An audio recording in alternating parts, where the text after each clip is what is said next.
मुलीचं असं आहे बघा, मुलगी जन्माला ज्या दिवशी येईल त्या दिवशी बाप मुलीच्या लग्नाच्या तयारीला लागत असतो. मुलगी मला आहे, छोटीशी मुलगी आहे, 1.5-2 वर्षाची, अजून 2 वर्ष पण झाले नाहीत तिला, पण दिवसातून 100 वेळे तरी नाव घेत असते. खरं म्हणजे मुलाला तेवढी आठवण येत नसते, मात्र मुलीला मात्र आठवण येत असते. लक्षात ठेवा, मुलगाही म्हणत असतो की बाबा घरी कधी येणार आहे, आणि मुलगीही म्हणत असते बाबा घरी कधी येणार आहे. पण त्यातला फरक तो ज्याला मुलगी आहे त्याला कळेल. खरं म्हणजे मुलगा म्हणत असतो बाबा घरी कधी येणार आहे, त्याच्या पाठीमागलचा हेतू असतो नाही आले तर बरं होईल आपल्याला खेळायला. पण मुलगी ज्यावेळेला म्हणत असते बाबा घरी कधी येणार आहे, त्यावेळेस मात्र तिच्या म्हणण्यामध्ये प्रेम असतं, जिव्हाळा असतो. गड्या असू द्या, मुलगी असली पाहिजे. मुलीचं अंतकरण फार कोमल असतं दादा, फार नाजूक असतं. सांगू बस, बापाच्या तर काळजाचा तुकडा असते ती मुलगी. बापाच्या ताटात जेवत असते, हळूहळू लहानाची मोठी होत असते. मोठी झाल्याच्या नंतर एकमेव मुलगी अशी असते, नवरा बायकोचे जर भांडणं झाले, बाप जर त्या ठिकाणी रागानं झोपला, जेवण जर नाही केलं, तर एकच फक्त मुलगी असते, खिचडी करते, काहीतरी भात करते, काहीतरी करते. बाप ज्या रूममध्ये झोपला तिथं जाते आणि तिथं जाऊन बापाच्या आपल्या ओढणीनं बापाचं तोंड पुसते, बापाला उठून बसवते आणि म्हणत असते बाबा पप्पा तुम्हाला माझी शपथ आहे, 2 घास तुम्ही खाल्ले पाहिजे. 2 घास बापाला आपल्या हातानं भरवते. ती फक्त लेक असते दादा. आठवा तुमचं माहेर, आठवा तुमची मुलगी, तुमच्या लक्षात येईल. मुलगी मोठी होत असते, मुलगी 10वीला गेली, 12वीला गेली की मात्र बापाची माईची चर्चा होत असते. मुलगी आता मोठी झाली, मुलगी आता लग्नाला आली आणि बाप आता याच्या त्याच्या पाया पडत असतो. बाप त्या ठिकाणी महाराज जरी कुणी आला तरी हात जोडतो आणि विचारत असतो एखादा मुलगा चांगला बघाव आमच्या दिदीला, आमच्या ताईला एखादा मुलगा असला तर बघाव. हे बघा, नोकरदार मुलगा बघा, चांगला मुलगा बघा, 2 एकर जमीन विकतो बघा, पण माझ्या लेकीचं चांगलं झालं पाहिजे ना, ही फक्त बापाची इच्छा असते. आठवा गड्या सांगेन मी आपल्याला. आणि माझ्या बापानं एकच बापाची इच्छा असते, माझ्या लेकीचं चांगलं व्हावं. कुणी एखादा चांगला मुलगा दिसला, नोकरीला आहे का, हां कुणाचा आहे हो, यांचं आडनाव काय, बाप सगळ्या तपासामध्ये असतो. बाप मात्र मुलाच्या शोधात असतो. हळूहळू एक सांगू द्या मला, मुलीचं लग्न जमत नाही म्हणून बाप बऱ्याचदा परेशान असतो, मायसुद्धा परेशान असते. सांगू एक वाक्य, लग्न जमत नाही म्हणून सुद्धा बापाला झोप लागत नाही. पण ज्या दिवशी मुलीचं लग्न जमलं, ज्या दिवशी मुलीची सुपारी फुटली गेली ना, त्या दिवशी घरातले सगळे लोक आनंदी असतात. आमच्या दिदीचं जमलं, आमच्या दिदीचं जमलं. पण त्या घरात त्या दिवशी फक्त 2 माणसं उपवास असतात, ते म्हणजे माय आणि बाप.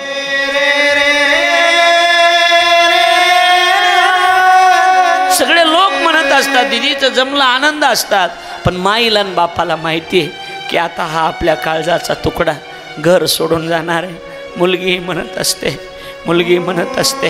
झाली वेळ, आता हे घर सोडायचं, ही रूम खाली करायची. एक मुलगी पाहिली आम्ही, बस पिशवीच उचलत नव्हती रूममधून. काय करणार, माहेर सोडून जाऊ वाटत नाही ना, बाप सोडून कुठं राहिलेली नाही ना, घर माहीत नाही, तिथले माणसं माहीत नाही, तिथलं काही माहीत नसतं ना. अनोळखी घरी जाऊन राहायचं असतं दादा त्या लेकीला. अनोळखी घरी कशी राहत असेल याचा विचार करा तुम्ही. मग बाप त्या ठिकाणी लग्न जमलं, पत्रिका पाठवत असतो, सगळ्याला पत्रिका पाठवत असतो, माझ्या दिदीच्या, माझ्या ताईच्या लग्नाला या बरं का, तुमच्या पाया पडतो बरं का, असा बाप म्हणत असतो.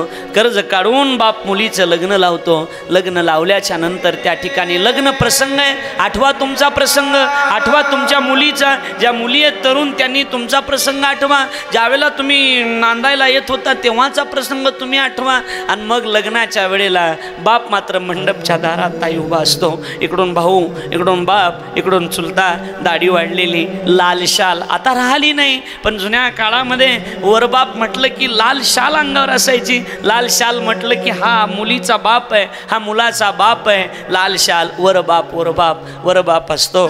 त्या ठिकाणी वरबाप, वरमाय सगळ्या गोष्टी असतात लग्नामध्ये. आणि त्याच वेळेला बाप पाया पडत असतो. आलात अण्णा, बरं झालं माझ्या लेकीला आशीर्वाद देण्यासाठी. अण्णा पाया पडतो, बरं जेवण करून जा. तात्या या, आबा या, पाटील या, काका या, पाया पडत असतो बाप, हात जोडत असतो, एवढंसं तोंड करतो बाप, माझ्या लेकीच्या लग्नाला आलात बरं का, आलात बरं, आलात, चांगलं वाटलं, माझ्या लेकीच्या लग्नाला आलात. सगळे लोक आता लग्न मंडपामध्ये असतात, बाप मात्र कुठंतरी मंडपच्या खांबाला धरून एकटा ढसा रडत असतो. मुलगी त्या ठिकाणी जाऊन उभी राहते, मुलगा सुद्धा उभा राहतो, सगळे लोक बसलेले आहेत. आठवताय तुम्ही चित्र. आणि स्टेजच्या उजव्या हाताला माय मात्र एक तुळस मांडलेली असते. आहे ना तुमच्याकडे, आहे ना पद्धत, असं पाणी घेऊन माय तुळशीला पाणी घालत असते. सौभाग्यवती माय तुळशीला पाणी घालते. भांड्यातल्या कळशीतल्या तुळशीनं पाण्यानं त्या ठिकाणी तुळशीचं आळं भिजत असतं आणि माईच्या डोळ्यातल्या पाण्यानं मात्र तुळस भिजत असते. एवढी रडते माय, एवढी रडते माय. अक्षदा फेकायला सुरुवात असते. त्या ठिकाणी मंगलाष्टका म्हणल्या जातात ना, सगळे लोक. नवरी मात्र रडत असते, नवरदेव उभा असतो आणि नवरी रडत असते. ऐकताय ना तुम्ही. लग्नामध्ये, आमच्या लग्नात थोडंसं वेगळं होतं. आमच्या लग्नामध्ये मात्र नवरी शांत उभी होती, नवरदेव मात्र मोठमोठ्यानं रडत होता. ज्यावेळेला मी स्टेजवर जाऊन उभा राहिलो ना, त्यावेळेला भरपूर महाराज लोक दिसत होते. सगळे लोक मला लग्न मंडपात दिसत होते. माय मात्र दिसत नव्हती. लाल शाल घेतलेला बाप मात्र कुठे दिसत नव्हता. डोळे भरून आले. माय, सगळं बघायला तू पाहिजे होती. हे सगळं, लग्नाला माय नव्हती, लग्नाला बाप नव्हता, हे सगळं बघायला तू पाहिजे होतीस. डोळे भरून आले. माझ्या लग्न लागायला सुरुवात झाली. आमची आजी नवं लुगडंसुद्धा नेसली नाही म्हणे. एकुलती एक सून गेली, एक मुलगा गेला, मी नवे कपडे कसे घालू सांग. आमची आजी डोरासारखी रडत होती. सांगू, अजूनही आमची आजी माझ्या कीर्तनात येऊन बसत नाही, कथेत येऊन बसत नाही. नाही रे म्हणे, तुझ्या कथेत येऊन बसलं की तुझ्या माईची आठवण येते, तुझ्या बापाची आठवण येते, म्हणून मी कथा कीर्तनाला येत नाही.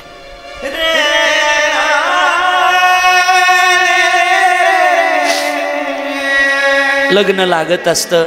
लग्न लागलं गेलं. लग्न लागल्याच्या नंतर त्या ठिकाणी सगळे लोक जेवत असतात.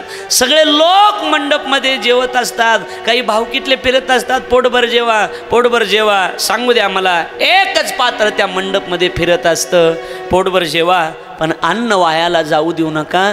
त्या पात्राचं नाव बाप आहे. त्या पात्राचं एक वाक्य संदेश द्यायचा आहे मला भाऊ, देवाभाऊ, एक संदेश द्यायचा आहे मला. तुम्ही लग्नाला कुणाच्या जा, नवरीला नाव ठेवलं तरी चालेल, नवरदेवाला नावं ठेवले तरी चालतील, पण त्या लग्नामधील अन्नाला कधी नावं ठेवू नका, जेवणाला कधी नावं ठेवू नका. त्या जेवणासाठी कुणाचा तरी बाप मात्र दुसऱ्याच्या घरी सालानं राहिलाय, दुसऱ्याच्या घरी कामाला राहिला, ही गोष्ट लक्षात ठेवा. लग्न लागलं, मुलीचं साडं भरण्याचं काम, बाप सगळ्या कामामध्ये व्यस्त असतो. साडं भरायला ब्राह्मणानं सांगितलं, चला नवरीचे मामा, नवरदेवाचे मामा, माय आणि बाप, चला ऐका ना प्रसंग बघा ना, चला. बस त्या ठिकाणी येऊन बसतो. हात थरथर कापत असतो. असा हात थरथर ब्राह्मण असा हात धरतो आणि हात मुलीचा हातात देऊन जावयाच्या हातात हात द्यायचा असतो. बरोबर आहे ना, हे सगळं मी सांगतो ते. बाप असा हात धरतो, डोळ्यातून पाणी. दिवसभर जेवलेला नाही बाप, दिवसभर. आठवा तुमचा बाप, दाढी वाढलेली, टोपी घातलेली, कुंकू कुठंतरी अस्ताव्यस्त लागलेलं, असा हात धरतो ताई. आणि असा हात धरून त्या 25-21 वर्षाच्या पोराच्या हातात हात देतो आणि म्हणत असतो, जावाई बापू, आजवर होती आमची, आता झाली तुमची. हात हातात देतो ना, त्या दिवशी बाप म्हणत असतो, आज संपलं सगळं, माझं लेकरू आज दुसऱ्याच्या ताब्यात गेलं. आणि मग पुढे सगळे लोक जिकडं तिकडं जातात आणि सगळे लोक जिकडं तिकडे गेल्याच्या नंतर साडं भरलं जातं. पहिला काळ होता, जुना काळ सांगतो मी, 4-5 वाजले की मंदिराच्या पुढंच लग्न असायचे ना पहिल्या काळात. मंदिराच्या पुढं 5 वाजले, मुलीला वाटं लावायचा कार्यक्रम आता डोळ्यासमोर येतो. आणि ते गावातले बाजावाले त्या ठिकाणी ते बाजा घेऊन त्या ठिकाणी येत आहेत आणि ते वाजवायला त्यांनी सुरुवात केली. ते गाणं वाजवलं की लगेच ते सगळे, कुणी जर भांडे घासत असलं, कुणी स्वयंपाक करत असलं, कानावर नुसते शब्द जरी पडले ते तरी लगेच, चालली बर का दीदी, चालली बर का आका, चालली बर का ताई, बाई काम हातातलं टाकून मंदिराकडे मुलीला वाट लावायला बघत नव्हते कोण्या जातीची आहे, कोण्या धर्माची आहे, कुणाची आहे. अख्खं गाव राहायचं मुलीला वाट लावायला. राहायचं का नाही सांगा? अख्खं गाव. आता घरातले माणसं सुद्धा येत नाहीत ना, ही शोकांतिका आहे. अख्खं गाव राहायचं मुलीला वाट लावायला. सगळे लोक तिथे यायचे आणि ते बाजावाले त्या ठिकाणी वाजवत राहून म्हणायचे,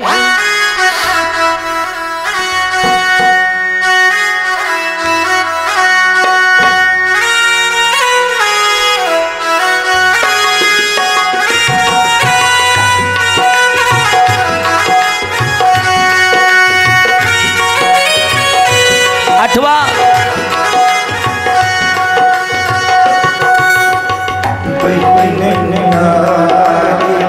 सासरलाही बहीण निघाली, सासरलाही भावाची लाडी नेसली, माहेरची साडी नेसली, माहेरची साडी नेसली, माहेरची साडी. हे गाणं वाजलं, हे त्या ठिकाणी धून जरी वाजली तरी सगळे लोक त्या ठिकाणी मंदिराकडे निघायचे. ऐका आता आठवा. आता बघा सगळे मंदिराकडे निघायचे. आठवा तुमच्या मुलीचं, तुमची मुलगी सुद्धा थोड्या दिवसात नांदायला जाईन. आठवा तुमच्या लक्षात येईल.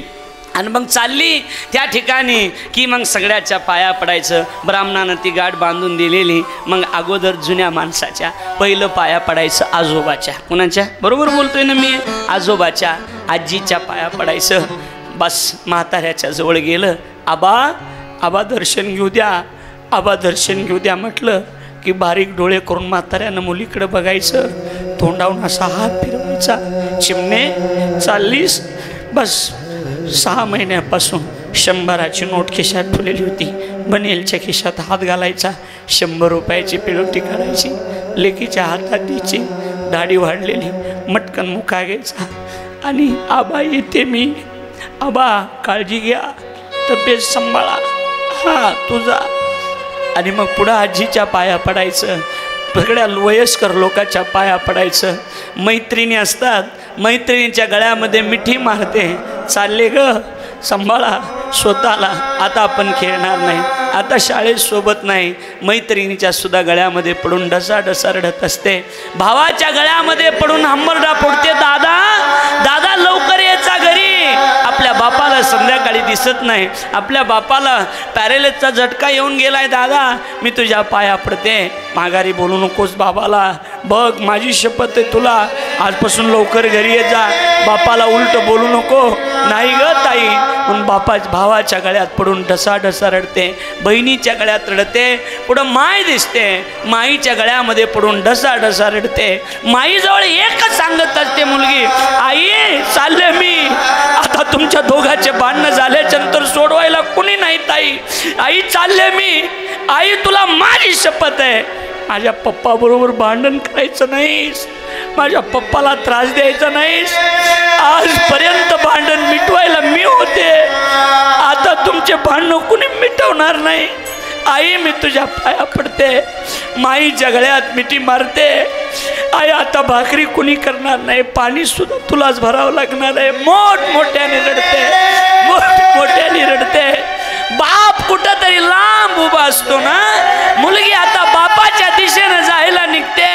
बापानं लेकीकडे बघितलं, लेकीनं बापाकडे बघितलं. उपरण्याची गाठ कधी सुटली, पाया पडणार होती मुलगी, तेवढ्यात बापाच्या गळ्यामध्ये पडून ढोरासारखी रडायला लागली. बाप सुद्धा माय मेली तर बाप रडला नाही, स्वतःचा बाप मेला तर सुद्धा तो बाप रडला नाही. 15-18 वर्षाची 20 वर्षाची मुलगी वाट लावत असताना दिवसभर तर जेवलेला नसतो बाप, ढोरासारखा रडतो. 4 दिवसानं झोप नाही बापाला, ढोरासारखा. ताई दिदी माझी चिमणी म्हणून रडायला लागला. डोळ्यात पुसले गेले. अशी मिठी मारली मुलीला. पटापट तोंडावून हात फिरवला, हाताला धरलं, हाताला धरून गाडीच्या जवळ नेलं आणि गाडीच्या जवळ नेऊन गाडीमध्ये लेकीला बसवलं आणि लेकीला गाडीत बसून हात जोडले आणि बाप म्हणतोय, ताई सुखानं राहा, आनंदानं राहा, बस माझा तुला आशीर्वाद आहे ताई.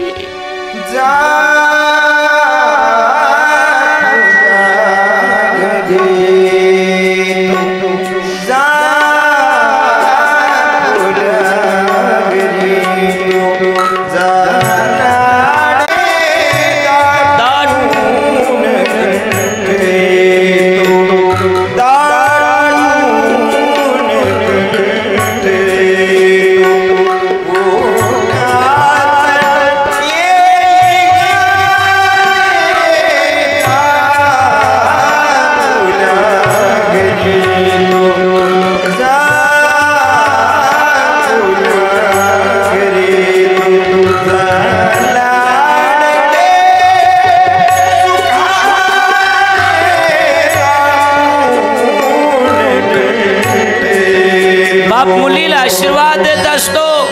बापानं हाताला धरलं, आठवा की तुमची मुलगी, आठवा तुमची मुलगी, हाताला धरलं, गाडीच्या जवळ नेतो बाप, गाडीत बसवतो, कंट्रोल होत नाही, उपरण्यानं डोळे पुसतो आणि लेकीला म्हणतो, बाई जा, बाई जा, माझा आशीर्वाद आहे तुझ्या पाठीशी. एकमेव पात्र आहे दादा, त्याचं नाव बाप आहे. विसरू नका रे बापाला, कुणालाही विसरला तरी चालेल पण बापाला कधी विसरू नका, माईला कधी विसरू नका. आणि माय बापाला विनंती, लेकीला कधी विसरू नका. तुमचं मड जर चांगलं दिसावं असं वाटत असेल तर एक तरी लेक तुमच्या जीवनात असली पाहिजे. मुलं काय दादा फोन लावण्यातच व्यस्त राहणार आहेत ना. मड शोभून दिसेल ना, मुलगी आली की मोठ्याने रडेल, त्यावेळेला मड तुमचे शोभून दिसेल. मुलगी म्हणेन, माझ्या माईनं माझ्यासाठी एवढं दुःख सहन केलं, माझ्या माईनं माझ्यासाठी हे केलं. त्यावेळेला मुलगीच रडत असते दादा, बाप आशीर्वाद देत असतो, जा ताई जा, माझा आशीर्वाद आहे तुला.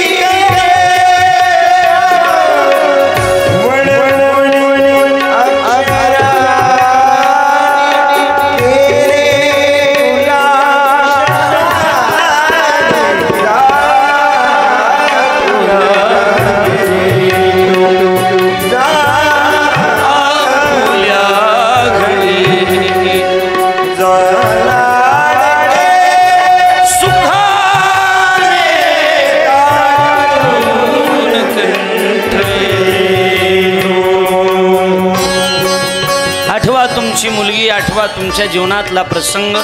दादा हा प्रसंग प्रत्येकाच्या जीवनात असतो रे दादा. छोटीशी मुलगी आहे, मला सुद्धा माझ्या मुलीची सारखी आठवण येते की हा सुद्धा गोळा एक दिवस कुणाच्या तरी हातामध्ये द्यायचा आहे, त्यावेळेला फार त्रास होणार आहे दादा. म्हणून जपा, मुलगी काचेचं भांडं असतं, मायबापाने मुलीला सांभाळायचं असतं आणि मुलीनं सुद्धा मायबापाची इज्जत सांभाळायची असते दादा. जर मुलगी इज्जतवान वर मान केली नाही लेकीनं, असं म्हणून माया रडत असते. अहो असलं लेकरू पुन्हा होणार नाही. गरिबी होती आमची, एखाद्या वेळेला चटणी खाऊन झोपली, भाकरीसोबत चटणी खाल्ली पण कुणाच्या घरी गेली नाही. हो माझी लेक रडत असते, माय रडत असतो, बाप बोलता येत नाही दादा पण माई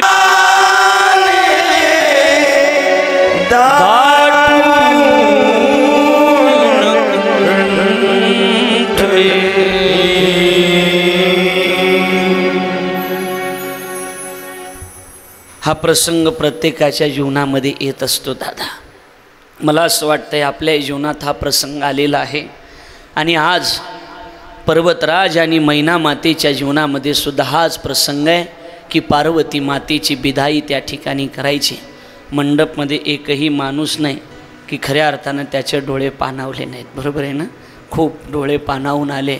खरं म्हणजे एवढ्या चांगल्या चाललेल्या ह्या आनंदाला उद्या आपल्याला निरोप द्यायचा आहे. हां, उद्या आपल्याला निरोप द्यायचा आहे.